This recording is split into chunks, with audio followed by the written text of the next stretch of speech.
Bonjour à tous et à toutes. Je me présente Rachel Vanier, je dirige la com de Station F. Station F, pour celles et ceux qui ne connaissent pas, c'est le plus grand campus de start-up au monde, à Paris, dans le 13e. Si vous voulez visiter, envoyez-moi un message sur Twitter. Et aujourd'hui, on a le plaisir de discuter avec Alex Lebrun, fondateur, entre autres, de Wit.ai, dont il va nous raconter l'histoire. Salut. Salut Rachel. On va surtout parler de Wit.ai, c'est comme ça qu'on prononce, hein? Il paraît, oui, on a toujours hésité, mais on peut dire que oui. Je ne veux pas écorcher. On va parler de Wit.ai aujourd'hui. Pourquoi? Parce que moi qui travaille dans les startups depuis de longues années maintenant, c'est vraiment l'histoire de la startup parfaite. Celle qu'on lit dans les livres, dans les contes pour enfants, les futurs jeunes entrepreneurs. C'est l'histoire parfaite parce que, elle a commencé déjà avec un cofondateur avec des diplômes prestigieux qui a décidé de lancer sa boîte à Palo Alto, soit dans le centre du monde de l'entrepreneuriat, qui a été accepté au Y Combinator, le plus grand accélérateur de start-up qui a accompagné les Dropbox, les Airbnb, qui, à l'issue de Y Combinator, a levé 3 millions de dollars, et pas avec n'importe qui, avec Andreessen Horowitz, un des plus gros fonds d'investissement en venture capital au monde, et qui, 9 mois après, en toute simplicité, s'est fait racheter par Facebook. Donc déjà, Alex, ma première question, c'est « What's the catch ?» C'est quoi le piège dans cette histoire parfaite? Non, il faut se méfier des apparences, et dans notre cas, tout allait très vite et très bien avec Wit.ai, mais en fait, c'était ma seconde startup. La première s'appelait Virtuose. On faisait des chatbots à partir de 2002, donc très très en avance. Et on a souffert et passé par des hauts, des bas et des moments difficiles. Et on a appris pendant 10 ans avant de le vendre aux États-Unis. Et finalement, Wit.ai, c'est tout ce qu'on a appris, tout ce qu'on a découvert dans Virtuose. En fait, on l'a, après avoir vendu, on s'est dit, OK, maintenant, feuille blanche, je sais ce qu'il faut faire, j'ai compris le besoin, j'ai compris la méthode, j'ai plus de legacy à gérer. Donc, j'y vais, on exécute. Voilà. Donc, c'est en fait la conséquence de 10 ans de travail préalable. Je vois. Et avant de rentrer peut-être un peu dans les détails de justement toutes les erreurs que tu as pu faire dans Virtuose et que tu as su ne pas reproduire avec Wit.ai. Wit.ai, en 2 mots, qu'est-ce que ça fait, qu'est-ce que ça faisait? Et Virtuose, 10 ans avant, c'était quoi le produit?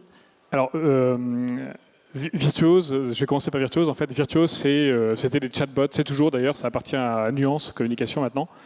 Sont des chatbots de service client. Comme vous en avez, des centaines de startups aujourd'hui font ça. On en parle beaucoup, ça me fait rigoler parce que à l'époque, quand on disait on vend un chatbot, les gens disaient mais qu'est-ce que c'est un chatbot? Et on disait mais c'est comme du live chat mais automatique. Et les gens disaient mais qu'est-ce que c'est le live chat? Donc on était un peu trop en avance. Mais ça a marché quand même. On a survécu, on a pu en faire des choses.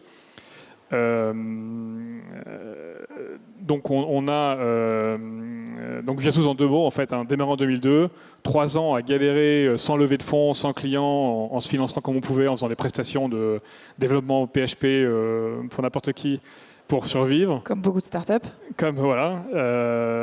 Et en 2005, premier client, c'était Voyage SNCF, la petite Léa sur le site pour certains si vous vous souvenez. Une des premières conversations que le DG de la SNCF essaye, il dit « Mon nom est erroné sur la conversation ». Le chatbot répond « Bonjour, erroné sur la conversation ». Donc oui, mais mon nom est erroné sur la conversation. Oui, mais je le sais déjà. Donc mais ça a marché. En 2008, on est parti aux US, lever une série B de 12 millions de dollars. Et en 2012, on a vendu la boîte aux US. Donc après des hauts débats, on s'en est bien tiré. Finalement, dans Wit.ai, on s'est dit quelle serait la brique idéale qui permettrait à n'importe quel développeur de fabriquer un bot ou une commande vocale pour sa voiture, pour une maison, pour un objet, sans rien connaître en linguistique, sans rien connaître en IA. Quelle est la brique qui peut aider le développeur et la développeuse? Et on a fait Wit pour ça. Donc Wit.ai, c'est une API qui permet à n'importe quel développeur facilement de créer une commande vocale ou langage naturel écrite avec son app. Donc ça, c'est déjà un premier élément de réponse peut-être. Le fait d'avoir utilisé l'expérience acquise pendant 10 ans sur un produit pour en créer un autre qui répond lui-même à un autre besoin que tu avais identifié avec tes équipes sur un usage client en particulier, avec le paysage technologique plus contemporain, disons. Du coup, With.ai, en 21 mois, vous avez réussi à cocher un peu toutes les cases. Est-ce que tu peux nous détailler quelles cases pendant Virtuose tu as complètement ratées? En fait, Virtuose, on a fait beaucoup de choses inutiles, et je pense que les premières startups, c'est des choses que je vois un corps et un corps. À l'époque, je travaillais dans Virtuose, j'ai travaillé peut-être 2 fois plus en nombre d'heures par jour que ce que j'ai fait dans With.ai. Et pourtant, j'allais plus vite dans With.ai. Et le problème qu'on a en tant que jeune fondateur de startup, c'est de prioriser ce qu'on fait. On court partout en fait. Après toutes les opportunités, on court après tout. Et la plupart des choses qu'on fait sont inutiles et sont de la perte de temps. Donc je vais donner quelques exemples. Mais on n'arrêtait pas d'être contacté par les services innovation des grands comptes, des grands groupes ou des boîtes de consulting qui nous disaient c'est super intéressant ce que vous faites, est-ce que vous pouvez venir le présenter chez nous ou le présenter à nos clients, est-ce qu'on peut répondre ensemble à faire des réponses, des propositions commerciales à nos clients. Et nous on se disait ah, génial, il y a telle boîte dont tout le monde connaît le nom qui s'intéresse à moi, c'est inespéré. Et en fait, c'est une perte de temps totale. Vous ne vendrez jamais un produit au service, à la direction innovation. Ça change un peu, il y a peut-être dans la salle, mais et encore moins, un gros cabinet de consulting ne va jamais déployer une solution qui n'a jamais été que vous-même, vous n'avez déployé qu'à deux clients inconnus. Par contre, ils ont besoin de montrer des choses nouvelles, de montrer qu'ils sont au courant des innovations. Ils vont se servir de vous. Voilà, et ça, on peut y passer des jours et des jours et des jours à courir de réunion à réunion, à montrer sa solution, pour valoriser finalement ces gros partenaires, entre guillemets. Le mot partenaire est dangereux. Dès que vous appelez quelqu'un un partenaire, les Américains disent partenaire, c'est le nom qu'on donne à une relation sans business model. Est-ce que c'est un client, un fournisseur? Non, qu'est-ce que c'est? Voilà, donc on perdait beaucoup de temps et je vois. C'est notamment un risque qu'on voit que chez beaucoup de startups dont le business model est de faire du SaaS, qui en fait se retrouvent face à des grands groupes, ils leur demandent des solutions custom pour leurs besoins, et non pas un produit qui soit reproductible à l'infini, c'est ça? Voilà, alors c'est bien. Nous, on avait à Virtuose un gros client qui était eBay, qui faisait 30% de notre chiffre d'affaires. Et c'était le client aux US, en Allemagne, en France, etc. Et quand eBay nous demandait quelque chose, on était au garde à vous, on pouvait pas leur dire non. À chaque board, la grosse crainte, c'est qu'à chaque fois que eBay était un peu vexé, on avait peur de le perdre, c'était la panique. Et avec le recul, on aurait peut-être dû perdre ce client. Parce que les features que va demander un gros client comme ça ne sont utiles que pour lui. Et ils vont rendre, même si j'oublie le temps qu'il me faut pour développer ces features, ils vont rendre mon produit beaucoup plus complexe. Il y aura plus de boutons, l'interface va devenir incompréhensible, plus lent, plus gros. Et ça se fait au détriment de la scalabilité du produit qu'on fait. Donc, c'est ça le danger en fait. Alors d'un côté, on ne peut pas ne pas avoir de clients. C'est bien d'avoir des gros clients au début, mais il faut être conscient de ce danger permanent. La boîte qui à l'époque a le mieux géré ça, c'est Zendesk, qui a beaucoup grossi maintenant. À l'époque, quand nous on est partis aux US, ils sont arrivés en même temps que nous. Ils étaient une vingtaine, nous on était 10. On était voisins. Et Zendesk, ils avaient fait en 2007, 2008, une super API, très très bien documentée, très bien faite. Aujourd'hui, ça paraît standard, normal, mais il y a 10 ans, c'était visionnaire. Et tous leurs clients qui leur disaient « Oui, mais moi, j'ai besoin de ci ou de cela », ils leur disaient « Faites-le via l'API. Ne venez pas salir mon produit, ne venez pas rendre mon produit plus complexe, mais vous pouvez le faire et peut-être que des intégrateurs peuvent le faire pour vous. » Voilà, je sépare ça et je dis non. Ça, c'est fondamental. D'accord. Et du coup, ça veut dire que pour With.ai, tu avais ta vision produit à, disons, moyen terme, à laquelle tu dérogeais pas et tu pouvais dire non à certaines opportunités commerciales pour te concentrer sur la vision produit, scalable, etc. En fait, j'ai tellement souffert à Virtuose de dire oui à tout le monde et d'avoir un produit qui devenait un magma ingérable que j'ai fait l'extrême inverse avec With.ai et on avait des prospects comme prestigieux, je ne citerai pas les noms, mais qui nous suppliaient de venir faire un meeting avec eux pour les aider à utiliser notre API et on disait non, c'est pas notre modèle. C'est documenté, il y a un support en ligne, c'est self-service, mais on ne veut pas déroger de ça. Donc on a été extrémistes. C'était dur parfois de dire non à ces entreprises. À l'inverse, quand on avait parfois un développeur au Bangladesh qui faisait du PHP, qui avait un bug et en fait qui n'était pas lié à notre API mais à son code, on n'hésitait pas à dépanner parce qu'on voulait que notre support développeur soit parfait, que les gens en parlent et en parlent à leurs amis. C'était ça notre marketing. Donc à la fin, ça a payé. Quand Facebook est venu nous voir, ce qu'il voulait acheter, c'était la scalabilité. Il ne voulait surtout pas un produit qui se configure manuellement, client par client. À l'échelle de Facebook, ça ne marche pas. Mais quelque chose qui est complètement scalable, et c'est ce qu'ils ont acheté. Super. Est-ce qu'il y a d'autres tâches ou erreurs que tu as effectuées au cours de ton aventure avec Virtuose que tu as réussi à ne pas reproduire?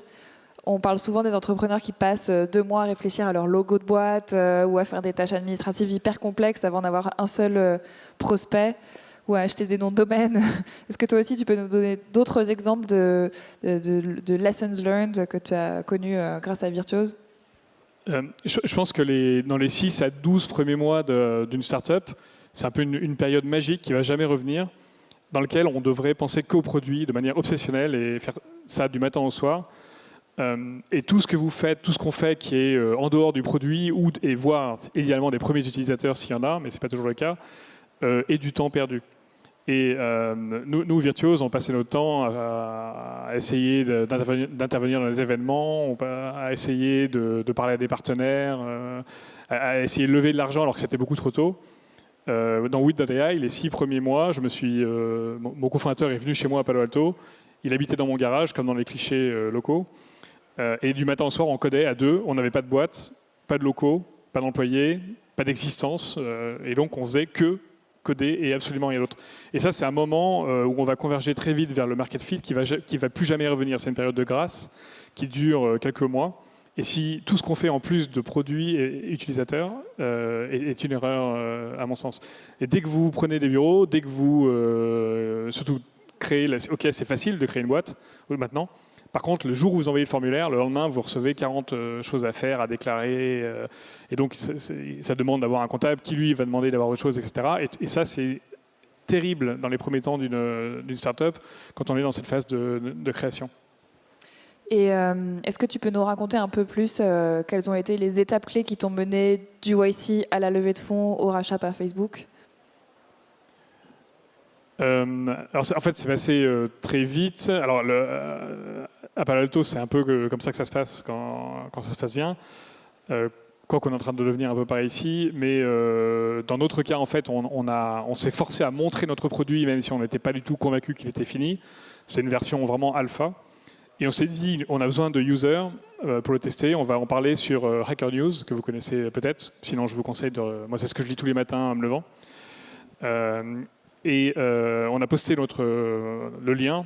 Et là, les gens ont adoré. On s'est retrouvé premier dans Hacker News sur la page. Donc ça veut dire dans la journée 200, 300 000 visites ultra qualifiées de gens qu'on targetait, puisque c'est principalement des développeurs. Donc pendant quelques jours, on était une célébrité locale de la vallée, parce qu'on était toujours dans mon salon à Palo Alto, on n'avait pas de bureau, rien. Comme on commençait à en avoir marre de travailler à la maison, on a mis en vitesse sur le site, nous cherchons des bureaux. Qui peut nous prêter les bureaux? 1 heure après, le CEO de Pebble, le pionnier des montres connectées, Eric Mikiowski, m'appelle pour me dire « Ouais, on a de la place chez Pebble, venez ». Et pendant 6 mois, on a travaillé chez Pebble gratuitement, en bénéficiant de toute leur infrastructure. Pebble nous a dit vous devriez à tout prix aller chez Y Combinator. Donc on l'a fait, et comme il nous avait référencé, on est rentré. À la sortie de Y Combinator, comme tout le monde, en fait, on a fait une levée de fonds, de seed. Donc quand on sort de YC, c'est facile parce qu'on a les feux on est sous les feux de la rampe. C'est pas facile d'obtenir Andreessen Horowitz non plus. Mais... disons que c'est un bon moment. Voilà, donc c'est là qu'on a rencontré Andreessen Horowitz, qui n'est pas le plus gros fonds, en fait, mais qui est à mon sens le meilleur en termes de leur manière d'aider leur boîte. Et puis moins de 9 mois plus tard, en fait, Facebook est venu frapper à la porte. Et ensuite, tu as passé quelques temps chez Facebook à gérer ce projet et d'autres au sein de l'équipe. Et alors, toi qui as connu les écosystèmes français et californiens, est-ce que tu as un regard sur les différences pour les entrepreneurs que ça peut représenter de monter une boîte en Europe et aux États-Unis, et particulièrement à Paris et dans la vallée? C'est de moins en moins différent, d'abord, je pense. Il y a 10 ans, c'était très différent en France. Aujourd'hui, on est en train de devenir à toute vitesse. Il n'y a pas que le Black Friday, et Thanksgiving et compagnie. Pas encore Thanksgiving, ça viendra peut-être un jour. Mais c'est de moins en moins différent. Je trouve que l'écosystème commence à se ressembler. Les différences qu'on a encore, soyons honnêtes, c'est plus facile de commencer ici. J'entends souvent le contraire, ça me surprend. Ici, quand on démarre, c'est très facile de trouver des bureaux quasi gratuits. Station a fait beaucoup de choses. C'est facile de trouver du seed, de l'argent de seed maintenant. On peut recruter des bons ingénieurs, des bonnes ingénieurs, beaucoup moins cher que dans la vallée. Il y a beaucoup moins de concurrence. Il y a beaucoup de subventions, tout ce que fait la BPI. Disons les 100, 200 000 premiers euros sont quand même pas très compliqués à obtenir. Là-bas, ça n'existe pas, tout ça. Et surtout, là-bas, vous êtes dans un environnement compétitif de malade pour recruter des gens techniques, où n'importe quelle personne qui a un minimum le sens de l'aventure va créer sa start-up. Dans le pire des cas, ils feront un acquire si ça ne marche pas et ils gagneront quelques millions en rejoignant Google. Et s'ils n'ont pas du tout le sens de l'aventure, ils vont aller travailler pour Facebook ou pour Google. Pourquoi quelqu'un s'intéresserait à ma pauvre start-up faite par un Français inconnu qui débarque de l'autre bout du monde, qui parle avec un accent bizarre? Donc en fait, recruter quelqu'un dans la vallée, même en dehors du problème du prix, c'est très très difficile pour une boîte de taille moyenne, une start-up. Donc c'est plus difficile de commencer, à mon avis, une start-up ici qu'en France. Ce qui reste très compliqué en France, qui n'a pas changé encore, c'est de scaler. Quand vous passez 50 personnes, on a besoin, même avant ça, de structurer sa boîte, de faire venir des gens qui l'ont déjà fait. Chez Facebook, Zuckerberg a fait venir Sheryl Sandberg de Google, qui est venue avec toute son équipe. C'était déjà une star. Sheryl Sandberg, elle avait travaillé au Trésor avant. C'était quelqu'un de très haut placé chez Google. Elle est arrivée chez Facebook et elle a, sans que Mark ne passe 10 minutes à s'en occuper, elle a structuré tout, les finances, les ressources humaines, le legal, la communication. Tout ça, c'est quelque chose dont Zuckerberg s'occupe. D'ailleurs, peut-être qu'il devrait s'en occuper un peu plus maintenant, mais voilà, donc ça a été les boîtes américaines qui grossissent, ces startups qui deviennent grosses, se structurent très bien à un moment, et on croit que c'est cool et chaotique et tout, mais en fait, ce sont des machines extrêmement bien huilées dès qu'elles passent le cap de quelques dizaines d'employés. Le problème, c'est si je veux faire ça à Paris, quelle est ma Sheryl Sandberg? Qui je vais aller chercher, qui est plus expérimenté que moi, qui l'a déjà fait ailleurs? Et là, on a un problème c'est l'œuf et la poule. C'est que comme aucune start-up, soyons honnêtes, ok, peut-être Criteo, Blablacar, mais on a très peu d'exemples. Notre meilleur destin est de se faire acheter par des Américains. On n'a pas réussir à faire un Google, un Facebook, on n'a pas de vivier où on va aller chercher ces cadres futurs de la start-up qui grossit, qui scale. Et ça c'est un vrai problème. Aujourd'hui, comme on ne sait pas scaler, on se fait racheter. Et comme on se fait racheter, on n'a pas de vivier pour scaler les nouveaux venus, voilà, ce cycle. Et dans la vallée, on trouve ce cycle vraiment. Là, après, Facebook se fait prendre ses cadres par un Snapchat qui en ce moment se les fait prendre par des gens qu'on ne connaît pas encore, mais qui sont les futurs. Et il y a cette rotation qu'on n'a pas en France. Donc, en résumé, c'est facile de commencer ici, difficile de passer au-dessus de 100 employés, à mon sens. Je vois. Peut-être juste avant de prendre les questions du public, justement, tu parlais de se faire acheter, etc. Quand tu as monté ta boîte et quand on raconte l'histoire de We.ai, vraiment les facteurs clés de succès, c'est lever des fonds, se faire acheter par un GAFA. Est-ce qu'aujourd'hui, en 2018, c'est toujours ça, les rêves des start-upers, ou est-ce que les référentiels ont un peu changé? Alors, pour la levée de fonds, oui, et c'est à mon avis une erreur. Les gens sont obsédés par la levée de fonds. Souvent, quand on regarde de près, ils n'ont pas vraiment besoin de lever des fonds tout de suite. Ils ont besoin de validation psychologique. Ils en ont ras-le-bol que leur mère leur dise « mais qu'est-ce que tu fais, on ne comprend rien, c'est inutile » et que leurs copains ne comprennent pas ce qu'ils font. Et ils ont envie de dire à tout le monde, ils ont envie de poster dans Facebook « regardez, il y a tel fonds qui m'a mis 3 millions, donc je ne suis pas fou, ça valide ce que je fais ». Et ils ont besoin eux-mêmes psychologiquement de cette validation. Et on va la chercher dans la levée de fonds parce que c'est net, c'est clair, on a envie de communiquer dessus. Et les journalistes, malheureusement, jouent le jeu en parlant beaucoup plus de levée de fonds que de tout le reste. Et donc c'est souvent un passage un peu automatique qu'on voit dans le cahier. Si je prends un cours d'entrepreneuriat à l'école, ils vont me dire chapitre 2, c'est toujours levée de fonds. Et on le fait trop tôt quand on n'en a pas vraiment besoin. Parfois on en a besoin, mais en général on peut tenir plus longtemps. Et donc on perd du temps au début sur quelque chose qui n'est pas le produit. Pour ce qui est de la sortie, de l'exit, c'est normal que ça reste un objectif ou un point de passage. Ce que disent toujours les Américains, c'est on ne peut pas vendre une boîte à 1 milliard tant qu'on n'en a pas vendu une à 20 millions. Et ce qu'ils veulent dire, c'est que refuser un chèque de 100 millions, si on vous montre un chèque de 100 millions sur la table, Donc avant que vous arriviez à 1 milliard, si vous n'avez pas déjà 10 millions d'euros sur votre compte, c'est difficile de dire non. Et donc il y a cette espèce de graduation des exits qui font que l'exit reste un événement normal pour une première startup, à mon avis. Avant de vouloir... Alors il y a des fous, il y a des Zuckerberg, il y a des Google qui ont dit non à 1 milliard très très tôt. Ils avaient 23 ans, ils disent non. Bon, ça reste exceptionnel et ce n'est pas la norme. Je vois, merci. On va prendre les questions du public, si vous en avez. Je ne sais pas s'il y a un micro qui peut passer. Ah oui. Soyez pas timide. Sinon, moi, j'ai encore plein d'autres questions, mais bon.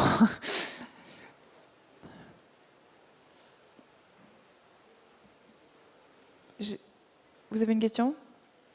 Oui, je crois qu'il y a une question là-bas.